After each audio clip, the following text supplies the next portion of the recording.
Shalom, shalom. Nous allons prendre 1 Pierre 2 et nous allons commencer par le 1. Rejetant donc toute malice et toute ruse, la dissimulation, l'envie et toute médisance. Désirez comme des enfants nouveau-nés le lait spirituel et pur, afin que par lui vous croissiez pour le salut. Si vous avez goûté, le Seigneur est bon. Approchez-vous de lui, pierre vivante, rejetée par les hommes, mais choisie et précieuse devant Dieu. Donc, moi, mon petit message, c'est pour dire, si nous voulons vraiment servir Dieu, nous devons tout rejeter, nous devons être vraiment dignes, suivre les commandements de Dieu, donc servir Dieu lui seul, pas regarder d'autres dieux, prier le Seigneur Jésus-Christ. S'il faut se faire les jeûnes, nous faisons nos jeûnes. Donc, se consacrer vraiment au Seigneur. Et le Seigneur aussi viendra en nous. Parce que nous ne pouvons pas oublier nos prières aussi. Donc, nous devons tout le temps être là devant le Seigneur, à, à faire nos prières, à parler à notre Seigneur. Nous devons être dignes, vraiment être dignes de le servir. Avoir un bon cœur aussi, donc présentable vraiment devant notre Dieu.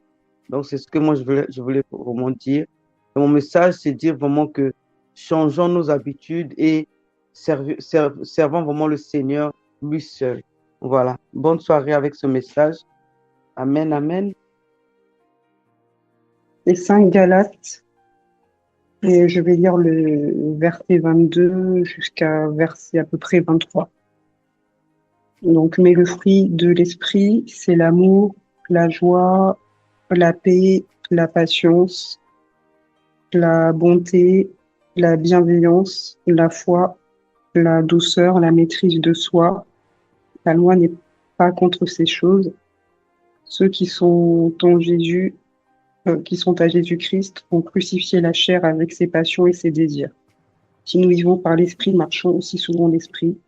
Ne cherchons pas une vaine gloire en nous provoquant les uns et les autres, en nous portant envie les uns aux autres. Voilà, donc c'est un verset actuellement dont je me sers assez régulièrement, que même vis-à-vis de mes proches.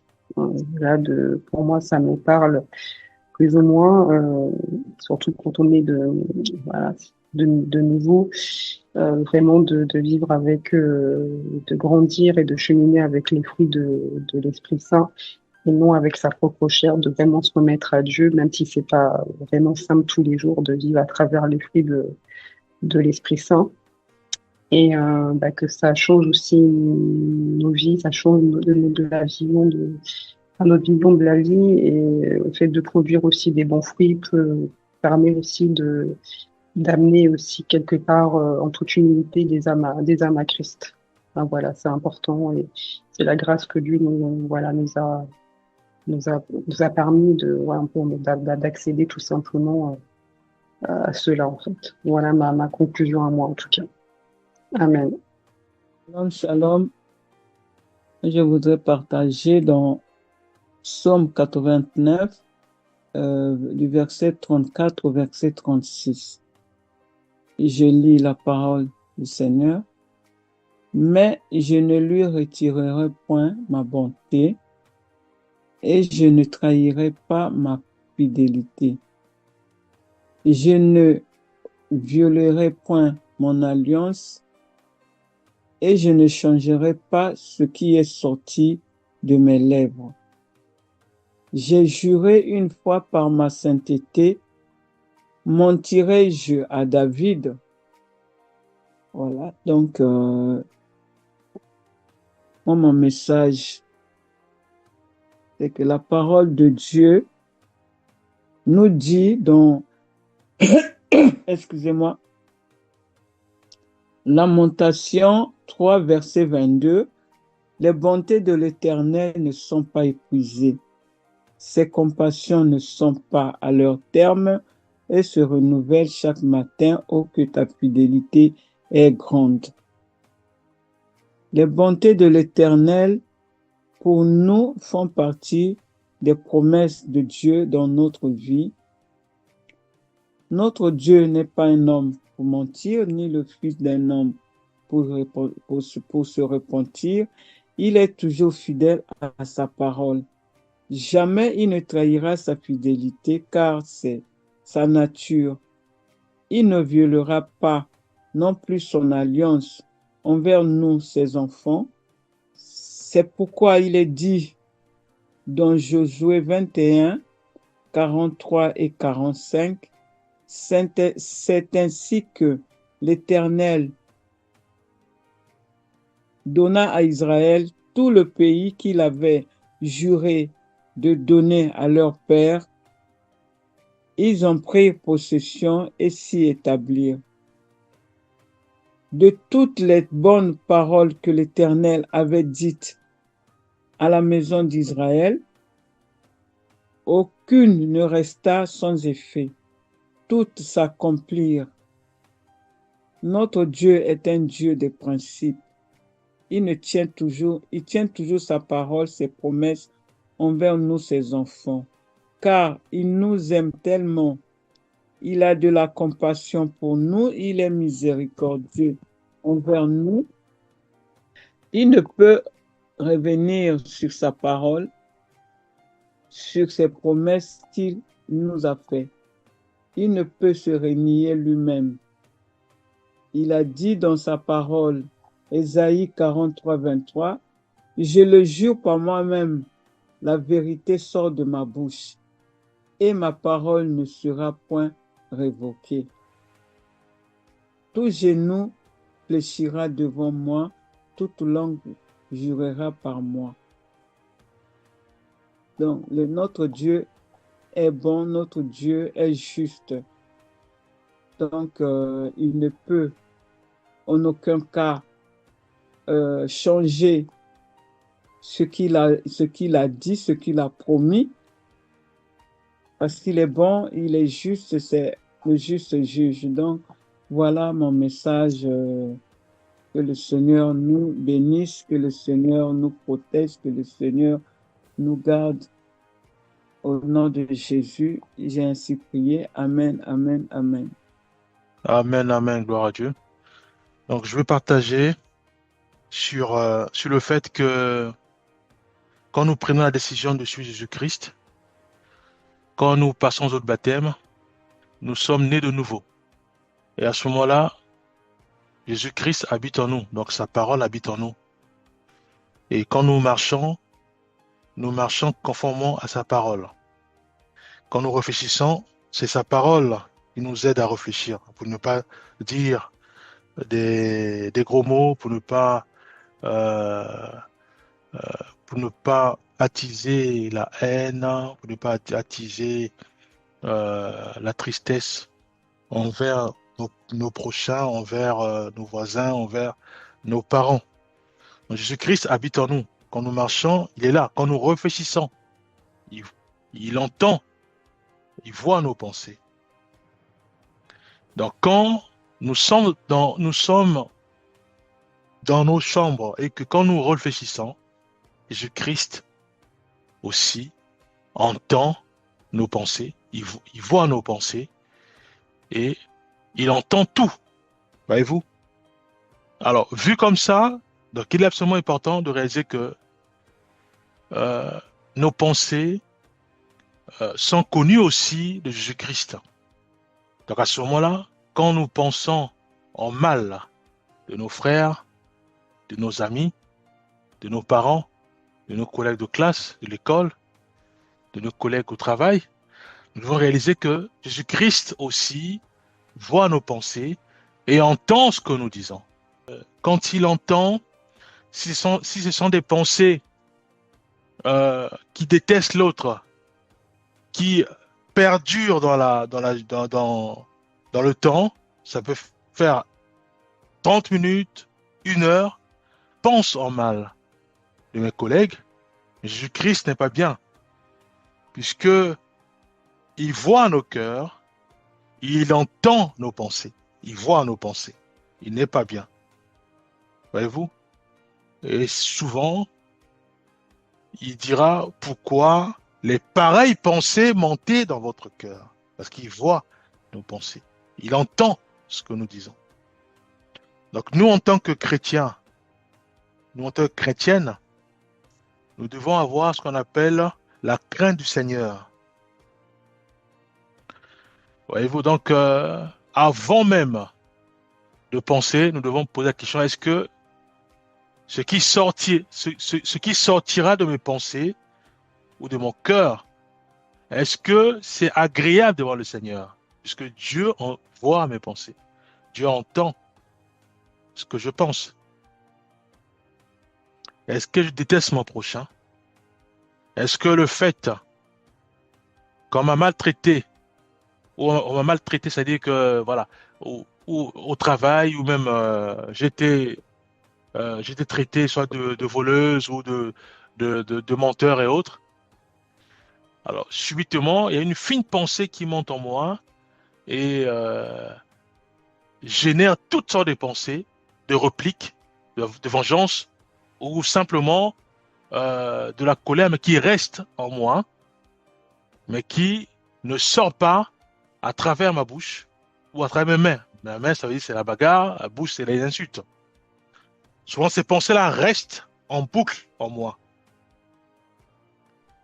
Mais Jésus-Christ les voit, les entend aussi. Donc, je dois dire que Jésus-Christ me voit, il voit mes pensées, il est mal à l'aise. Voyez-vous? C'est comme si je parlais à haute voix. Il va dire, mais c'est la folie. Donc, je dois au contraire maintenant dire, Seigneur, dans la prière, Seigneur, aide-moi à ne pas laisser le mal remplir mon cœur et le mal remplir mes pensées. Seigneur, aide-moi à ne pas succomber dans la colère. Aide-moi à ne pas succomber dans les injures, la vengeance ou le jugement. La parole déclare que si vous m'aimez, vous garderez ma parole. Mon Père vous aimera et moi et mon Père, nous viendrons à vous. Donc, ça dit qu'il vit en nous. Et quand il vit en nous, la parole de Dieu dit que Dieu est esprit. Il faut que ceux qui l'adorent en esprit et en vérité. Voyez-vous? Donc, Dieu est esprit. Esprit en nous, l'esprit de Dieu en nous, à ce moment-là, il entend nos pensées, il voit nos pensées. Voyez-vous? Maintenant, qu'est-ce qu'il faut faire à ce moment-là? Nous devons maintenant avoir cette conscience que quand nous marchons avec Jésus-Christ. Tout ce que nous voyons, il le voit.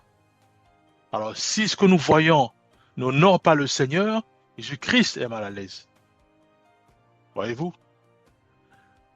La prise de conscience sur le fait que je suis né de nouveau, j'appartiens à la famille de Jésus-Christ et il est en moi puisque sa parole est en moi et je dois maintenant, dans la prière, dans la simplicité, crier au Saint-Esprit de m'aider afin de ne plus jamais laisser les fines pensées du mal monter dans mon cœur ou dans mes pensées. Afin qu'il puisse diriger mes yeux de sorte à voir les choses qui honorent le Seigneur, ou même sa parole. D'entendre ce qui est agréable au Seigneur, et non entendre les chamailles et autres. Cela passe par la prière, puisque de nous-mêmes on ne peut rien faire. Jean 15, 5 dit simplement que sans moi, vous ne pouvez rien faire. Jean 15, 5 va toujours revenir. Parce que nous-mêmes, on ne peut rien faire. On ne peut pas faire quelque chose par notre propre force, c'est impossible. C'est l'échec assuré.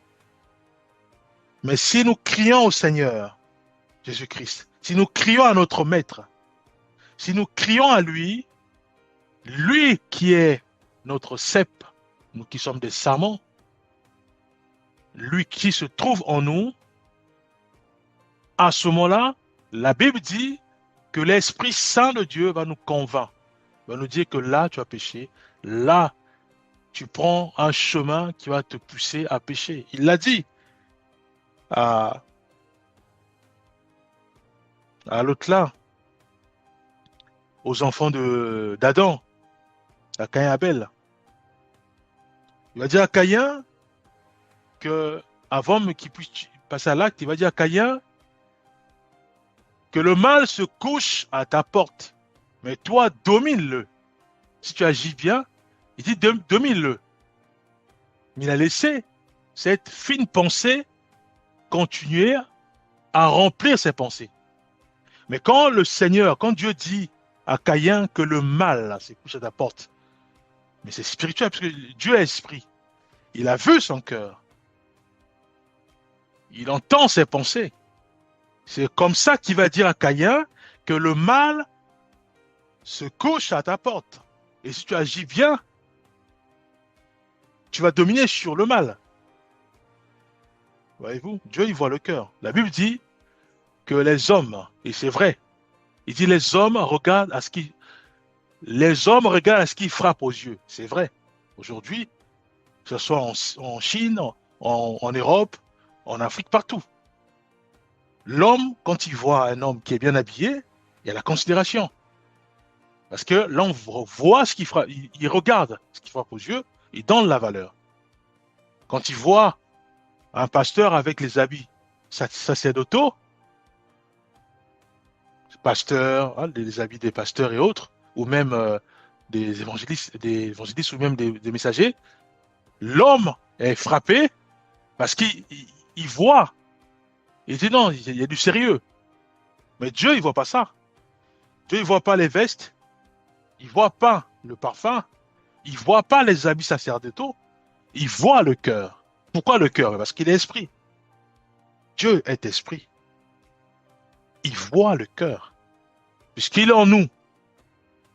Il voit nos pensées. Il entend nos pensées. Il est mal à l'aise. Il est mal à l'aise. Il a du mal à rester une minute. D'office, une minute, parce que tellement que ça bouillonne dans les cœurs. Pourquoi il dit comme ça? Pourquoi il agit ainsi? Il est comment? Hein? Ça bouillonne. Et Jésus-Christ, il n'en peut plus. Une minute, c'est beaucoup. Parce qu'il est amour. Il est amour. Dieu est amour. Il n'a pas l'amour, mais il est l'amour. L'amour à l'état pur. Voyez-vous? Nous devons prier, Seigneur. Je reconnais que je gère très mal les pensées que tu m'as données pour cogiter, pour mettre en place des projets, pour cogiter avant de parler. Mais ces pensées-là, cette mémoire-là qui est en moi, je la gère très mal. Et souvent, je fais rentrer dans cette mémoire-là des pensées de jugement, de la haine, de la colère. Et parfois, ça ressort à travers ma bouche pour insulter. Ça ressort à travers mes mains pour me bagarrer. Mais je n'en veux plus.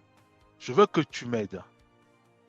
Aide-moi à bien entretenir la mémoire que tu m'as donnée, qui consiste à cogiter les choses de Dieu, qui consiste à assaisonner l'amour dans mes propos. Voyez-vous, nous devons prier, parce que de nous-mêmes, on ne peut rien faire. Nous devons prier, Seigneur, aide-moi. Si on me bouscule, Seigneur, avant que les pensées montent en moi, de la colère, de la haine, décime ces fines pensées-là en moi, de sorte à ce que seul l'amour de Christ remplit mes pensées, afin que ce qui sortira à travers ma bouche émane réellement cet amour pur, travailler dans cette mémoire que tu m'as donnée. Voyez-vous, nous devons prier que Dieu nous aide à mieux gérer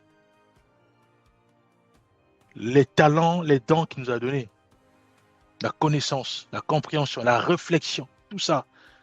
Que Dieu nous aide à mieux les gérer pour ne pas les gérer et servir le diable Satan qui est le prince du mal, qui est le roi du mal.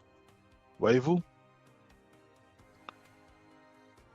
Donc, nous devons prier. Alors, prions, Père, nous mettons ta main, chacun de nous étant ta main sur nos vies. Nous te bénissons, nous te rendons grâce, Père. Tu nous as encore parlé à travers notre sœur Thyrène, notre sœur O, notre sœur Mathurine, Père, ainsi que ma vie. Fais-nous grâce de mettre tout ce que nous avons entendu en pratique. Ta parole déclare, exhortez-vous mutuellement et nous sommes dans ta parole. Aide-nous maintenant vraiment avec ton Esprit Saint à marcher conformément à ta parole, conformément à la direction et aux directives du Saint-Esprit. Au nom puissant de Jésus-Christ, nous avons ainsi prié. Amen.